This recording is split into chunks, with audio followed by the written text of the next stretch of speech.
कहानी नीरू की है। पंजाब की नीरू की शादी दिल्ली के राहुल से होती है। दिल्ली कितना बड़ा शहर है ना, लेकिन आप लोगों का घर तो बहुत छोटा है।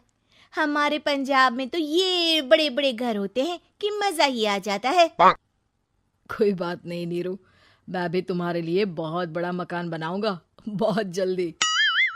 नीरू के पिता जहाँ पंजाब के जाने माने व्यापारी थे, वहीं उसका पति राहुल दिल्ली में एक सिंपल नौकरी करता था। माँ, यहाँ तो घी मक्खन इतना महंगा है कि क्या बताऊं। मैं तो तरस ही जाती हूँ घी खाने के लिए। नीरू की माँ को ये सुनकर बहुत दुख होता है। मेरी बेटी को घी नसीब नहीं हो रहा है और ये बहू यहाँ बैठकर घी में शक्कर डाल रही है।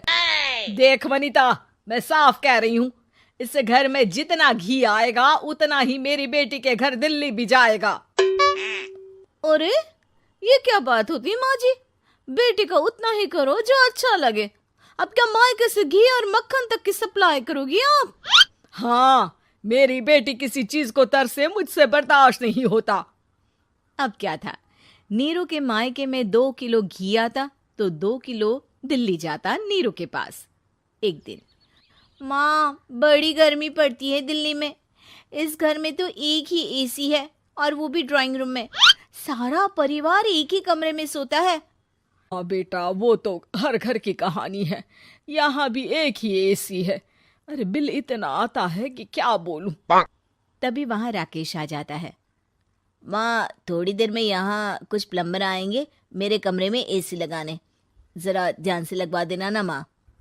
ओए, ऐसे कैसे तेरे कमरे में एसी लगेगा? हाँ राकेश, एक बार बात तो कर लेता। अरे पापा, वो वनिता को गर्मी में नींद नहीं आती। ड्राइंग रूम में सबके साथ सोने में वो अनकंफर्टेबल है, इसलिए। अरे पूरे परिवार के साथ वहां तेरी बहन नीरू भी तो सोती है। वो नहीं हो रही क्या अनकंफर्टेबल? समझ रहा है ना? अगर एसी लगेगा तो एक दिल्ली में तेरी बहन के कमरे में भी लगेगा, तभी तू लगा सकेगा। राकेश वनिता को सारी बात बताता है। वनिता करती भी क्या, मन मार कर बैठ जाती है। माँ, ये लोग ठीक नहीं है, क्या करूं मैं? अरे बेटी, यहाँ आ जा, तू यहाँ आकर रह ले। अरे छोड़ दे ऐसे पति को। कैसे छोड़ दूं माँ?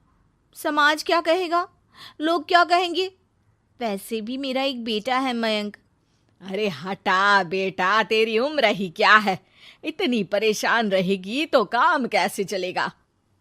खैर, बात आई गई हो जाती है।